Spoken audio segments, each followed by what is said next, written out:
Today Himachal में आपका बहुत बहुत स्वागत है। आइए शुरू करते हैं आज की खास खबरें। हिमाचल में धार्मिक स्थलों के आसपास कीर्तन जागरण पर पूरी तरह से रोक, आदेश जारी। 6000 एचआरटीसी पेंशनरों को 4% महंगाई भत्ता, बैठक में अहम फैसला। कोरोना, सीएम जयराम बोले बसों को सैनिटाइज कर निर्धारित संख्या में बैठाएं सवारियां। कुल्लू में सड़क हादसा, मंडी के दंपति की मौत, 3 घायल। कोरोना संक्रमित होने पर साथ लगते स्कूल से परीक्षा करवाने आएंगे शिक्षक। टंकी ओवरफ्लो हुई तो कट जाएगा पानी का कनेक्शन। 1079 केस, एक जिले में डबल शतक, 2 में 100 पार एचपी कोरोना। बिलासपुर एक महिला ने घुमारवी पुल से लगाई छलांग, हुई मौत। जांच विभाग में डायरेक्टरेट एजेंट बनना चाहते हैं तो 15 मई तक यहां करें आवेदन। इसी के साथ आगे बढ़ने से पहले अगर आपने अभी तक हमारे चैनल को सब्सक्राइब नहीं किया है तो प्लीज टुडे हिमाचल को जरूर सब्सक्राइब करें। वीडियो थोड़ी सी भी पसंद आए तो वीडियो को लाइक करें और कमेंट बॉक्स में जय हिंद लिखकर हमें अपना सपोर्ट भी करें। चलिए शुरू करते हैं खबरों का सिलसिला विस्तार से। कोरोना से जंग, जरूरत पड़ने पर सामुदायिक और महिला मंडल भवन भी बनेंगे आइसोलेशन केंद्र। कोरोना के बढ़ रहे मामलों के बीच यदि जरूरत पड़ी तो ग्रामीण क्षेत्रों के सामुदायिक युवक मंडल और महिला मंडल भवनों को भी आइसोलेशन केंद्र में तब्दील किया जाएगा।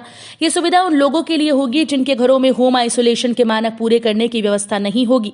सोमवार को मुख्यमंत्री जयराम ठाकुर ने उपायुक्त सभागार मंडी से पंचायती राज संस्थाओं के 3000 से अधिक प्रतिनिधियों से वर्चुअली बातचीत में इस संदर्भ में समय रहते संभावनाएं तलाशने के निर्देश दिए। उन्होंने होम आइसोलेशन में रह रहे मरीजों की मदद और उनके परिवार के सदस्यों के साथ निरंतर संपर्क में रहने के लिए भी कहा। सीएम ने कहा कि पिछले वर्ष पंचायती राज संस्थाओं के सभी निर्वाचित प्रतिनिधियों ने कोरोना महामारी की पहली लहर के दौरान इस वायरस से निपटने में अहम भूमिका निभाई थी। महामारी की दूसरी लहर अधिक जानलेवा और खतरनाक है, इसलिए पंचायती राज संस्थाओं के सभी नवनिर्वाचित प्रतिनिधियों को इस वायरस से निपटने के लिए सक्रियता से कार्य करना चाहिए। सरकार द्वारा समय समय पर जारी की गई मानक संचालन प्रक्रियाओं का कड़ाई से पालन करने के लिए लोगों को प्रोत्साहित करने के लिए आगे आना चाहिए। हिमाचल में धार्मिक स्थलों के आसपास कीर्तन जागरण पर पूरी तरह से रोक, आदेश जारी। हिमाचल प्रदेश में मंगलवार से शुरू हो रहे नवरात्र को देखते हुए सरकार ने धार्मिक स्थलों या आसपास किसी भी तरह के कीर्तन, जागरण या जगराते पर पूरी तरह से रोक लगा दी। नवरात्र पर मंदिरों में भारी भीड़ की संभावना को देखते हुए हिमाचल प्रदेश आपदा प्रबंधन सेल ने आदेश जारी कर दिए। आदेश में कहा गया कि अगर इस तरह के कार्यक्रम धार्मिक स्थलों से दूर आयोजित करने हैं तो उसके लिए मास्क, सैनिटाइजर व 2 गज की दूरी के नियम के अलावा जिला प्रशासन से मंजूरी व कोविड प्रोटोकॉल का पूरी तरह से पालन करना होगा। इसमें भी बंद क्षेत्र में अधिकतम 50 लोगों और खुले स्थल पर अधिकतम 200 लोगों की मौजूदगी हो सकेगी। हालांकि ये स्पष्ट किया गया कि खुले स्थलों में जनहित में होने वाले प्रशासनिक या आधिकारिक कार्यक्रमों में अधिकतम 200 की बजाय सिर्फ क्षमता के 50% ही लोग आ सकेंगे। स्कूल्स को लेकर भी सरकार ने स्थिति साफ कर दी। 21 अप्रैल तक विद्यार्थियों के लिए स्कूलों को बंद रखा जाएगा। 6000 एचआरटीसी पेंशनरों को 4% महंगाई भत्ता, बैठक में फैसला। हिमाचल प्रदेश सरकार ने परिवहन निगम के सेवानिवृत्त और वर्तमान कर्मचारियों को राहत दी। एचआरटीसी पेंशनर्स को नियमित कर्मचारियों की तर्ज पर 4% महंगाई भत्ता मिलेगा। नियमित कर्मचारियों को 8% अंतरिम राहत के एरियर का भुगतान जल्द होगा। बीते वर्ष कोविड के चलते कर्मचारियों को भुगतान नहीं हुआ था। सोमवार को परिवहन मंत्री विक्रम सिंह की अध्यक्षता में सेवानिवृत्त कर्मचारी कल्याण मंच की बैठक में ये निर्णय लिया गया। परिवहन मंत्री ने कहा कि वर्तमान सरकार के कार्यभार संभालने के उपरांत महंगाई भत्ते में 144% किया गया, जो पूर्व में 113% था। सेवानिवृत्त कर्मचारियों को 140% की दर से महंगाई भत्ते का भुगतान किया जा रहा है। सीएम जयराम बोले बसों को सैनिटाइज कर निर्धारित संख्या में बैठाएं सवारियां। मुख्यमंत्री जयराम ठाकुर ने एचआरटीसी और निजी ट्रांसपोर्टर बसों को सैनिटाइज कर निर्धारित संख्या में ही सवारियां बैठाने के निर्देश दिए। उन्होंने कहा कि सूबे में तेजी से फैल रहा कोरोना चिंता का विषय है। निजी बस ऑपरेटर्स को भी बसों की उचित सैनिटाइजेशन के साथ सवारियां निर्धारित संख्या में बैठानी चाहिए। उन्होंने आयुर्वेद विभाग को होम आइसोलेशन में रह रहे मरीजों को काढ़ा उपलब्ध करवाने के साथ काढ़े को सही तरीके से पीने के लिए उनका मार्गदर्शन करने के भी निर्देश दिए। कोविड मामलों में तेजी से हो रही वृद्धि के दृष्टिगत राज्य में स्वास्थ्य अधोसंरचना के विस्तार पर विशेष ध्यान दिया जाना चाहिए। ये सुनिश्चित करना चाहिए कि सामाजिक समारोह हो जैसे विवाह आदि के लिए निर्धारित अधिकतम संख्या का सख्ती से पालन किया जाए।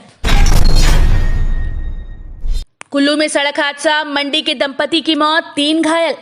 हिमाचल प्रदेश के कुल्लू जिले के उपमंडल बंजार के तहत नेशनल हाईवे 305 पर घियागी गांव के पास जलोड़ा में सोमवार सुबह कार अनियंत्रित होकर गहरी खाई में गिर गई। हादसे में पति पत्नी की मौके पर मौत हो गई, जबकि 3 लोग गंभीर रूप से घायल हो गए। घायलों को क्षेत्रीय अस्पताल कुल्लू पहुंचाया गया, जहां पर उनका उपचार चल रहा है। सड़क हादसा गाड़ी में ब्रेक नहीं लगने के कारण हुआ। मिली जानकारी के अनुसार सोमवार सुबह करीब 5 बजे घियागी से बंजार की तरफ आ रही कार जैसे ही जलोड़ा पहुंची तो अचानक अनियंत्रित हो गई। चालक ने ब्रेक लगाने की कोशिश की, लेकिन कार में ब्रेक नहीं लगी। इसमें 5 लोग सवार थे जो आपस में रिश्तेदार हैं। ऐसे में कार सड़क से क्रैश बैरियर को तोड़ते हुए 150 मीटर नीचे गहरी खाई में गिर गई।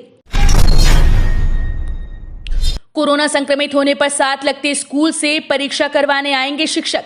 हिमाचल प्रदेश में मंगलवार से शुरू हो रही 10वीं और 12वीं कक्षा की वार्षिक परीक्षाओं के संचालन के लिए नियुक्त किए गए कोई शिक्षक अगर कोरोना संक्रमित पाए जाते हैं तो साथ लगते स्कूल से शिक्षकों को ड्यूटी के लिए बुलाया जाएगा। बोर्ड परीक्षाओं की सफल संचालन के लिए उच्च शिक्षा निदेशक डॉक्टर अमरजीत कुमार शर्मा ने सोमवार दोपहर बाद सभी जिला उप निदेशकों के साथ वीडियो कॉन्फ्रेंस की। उन्होंने कहा कि बोर्ड परीक्षाओं के लिए सिटिंग प्लान SOP के जरिए बनाया गया। उचित दूरी रखते हुए विद्यार्थियों को बैठाया जाएगा। परीक्षा केंद्रों को सोमवार को सैनिटाइज कर दिया गया है। खेतों में काम करते हुए जताया हवाई अड्डे के निर्माण का विरोध। हिमाचल प्रदेश के मंडी जिले के बल्ह में प्रस्तावित हवाई अड्डे के निर्माण के विरोध में सोमवार को बल्ह बचाओ किसान संघर्ष समिति के आह्वान पर 8 गांव के प्रभावित ने खेतों में काम करते हुए हाथ में पोस्टर लेकर विरोध जताया। प्रदेश सरकार से हवाई अड्डे का निर्माण किसी अन्य जगह करने की मांग की गई। विरोध प्रदर्शन में बल्ह घाटी के कुम्मी, छात्रू, टावा, सियाह, ढाबन, भौड़, डीनक और डुगराई में किए गए विरोध प्रदर्शन में प्रभावितों ने बढ़ चढ़ कर भाग लिया। संघर्ष समिति के अध्यक्ष जोगिंद्र वालिया ने कहा कि प्रस्तावित हवाई अड्डे का विरोध दरकिनार किया जा रहा है। 8 में से 6 गांवों में दलित, OBC, मुस्लिम आबादी 75% से अधिक है। अधिकतर किसान भूमिहीन हो जाएंगे। खेतों में पैदावार उगाकर रोजी रोटी कमा रहे 2000 परिवार रोजगार विहीन एवं विस्थापित होंगे। इतनी घनी आबादी को पुनर्स्थापित करने के लिए सरकार के पास कोई वैकल्पिक योजना नहीं है। टंकी ओवरफ्लो हुई तो कट जाएगा पानी का कनेक्शन। राजधानी में अगले 2 महीने पानी के संकट होने के अंदेशे को देखते हुए पेयजल कंपनी ने शहर में पानी की बर्बादी रोकने के लिए प्लान तैयार कर लिया। इस प्लान पर लोगों का सहयोग मांगा जा रहा है। शहर में टंकियां ओवरफ्लो होने और पेयजल लाइंस में लीकेज संबंधी शिकायतों को सुनने के लिए कंपनी ने 9 कंट्रोल रूम बना दिए हैं। शहरवासियों से अपील की गई कि यदि किसी भवन मालिक के घर की टंकी ओवरफ्लो कर रही है तो इसकी शिकायत अपने एरिया के कंट्रोल रूम में करें। शिकायतकर्ता का नाम गुप्त रखा जाएगा। जिस भवन मालिक की टंकी ओवरफ्लो मिलेगी उसे चेतावनी देने के बाद कनेक्शन काट दिया जाएगा। इसके अलावा शहर में भूमिगत पेयजल लाइंस में होने वाली लीकेज की भी लोगों से शिकायतें करने को कहा जा रहा है। कंपनी ने सभी कंट्रोल रूम के तहत आने वाली शिकायतों के निपटाने के लिए कर्मचारियों को भी दिशा निर्देश दिए हैं। HP कोरोना 1089 केस, एक जिले में डबल शतक, 2 में 100 पार। हिमाचल में कोरोना के रिकॉर्ड 1089 मामले आए हैं, वहीं 380 ठीक हुए। आज 10 कोरोना संक्रमित की जान गई। ऊना में 3, कांगड़ा व मंडी में 2, शिमला, कुल्लू, सिरमौर में 1 की जान गई। ऊना में 52, 69 के व्यक्ति और 82 साल की महिला ने दम तोड़ा। मंडी में 85 साल की महिला व 67 वर्षीय व्यक्ति की मृत्यु हुई।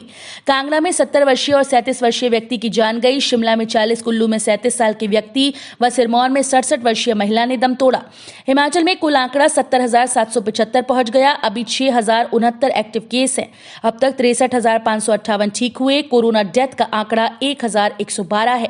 कांगड़ा में 249, सोलन में 166, लाहौल स्पीति में 114, हमीरपुर में 98, शिमला में 94, ऊना में 85, बिलासपुर में 82, सिरमौर में 73, मंडी में 66, कुल्लू में 45, चंबा में 16 व किन्नौर में 1 मामला सामने आया। ऊना के 78, हमीरपुर के 74, बिलासपुर के 58, सोलन के 40, शिमला के 36, चंबा के 28, मंडी के 26, कांगड़ा के 24, सिरमौर के 13, कुल्लू के 2 व किन्नौर का 1 ठीक हुआ है। डाक विभाग में डायरेक्ट एजेंट बनना चाहते हैं तो 15 मई तक यहां करें आवेदन। अधीक्षक डाकघर रामतीर्थ शर्मा ने बताया कि भारतीय डाक विभाग धर्मशाला मंडल धर्मशाला में डाक जीवन बीमा और ग्रामीण डाक बीमा के प्रत्यक्ष अभिकर्ताओं की नियुक्ति हेतु आवेदन पत्र आमंत्रित किए जा रहे हैं। उन्होंने बताया कि अभ्यर्थी की न्यूनतम शैक्षणिक योग्यता 10वीं पास होनी चाहिए, साथ ही आयु सीमा 18 से 50 वर्ष के बीच हो। डायरेक्ट एजेंट के लिए इच्छुक आवेदक अपने आवेदन पत्र अपने नजदीकी डाकघर से लेकर दस्तावेजों के साथ भारतीय डाक विभाग धर्मशाला मंडल धर्मशाला के कार्यालय में स्वयं या स्पीड पोस्ट के माध्यम से 15 मई 2021 तक भेज सकते हैं। अधिक जानकारी के लिए कार्यालय के दूरभाष नंबर पर संपर्क कर सकते हैं। तो ये थी आपके राज्य हिमाचल से जुड़ी हुई आज की ताज़ा तरीन खबरें। अगर आप भी हिमाचल से जुड़ी हुई ऐसी ही लेटेस्ट खबरें देखना चाहते हैं तो प्लीज़ टुडे हिमाचल को सब्सक्राइब करें और लेटेस्ट वीडियो की नोटिफिकेशन के लिए बेल आइकन को ज़रूर प्रेस करें।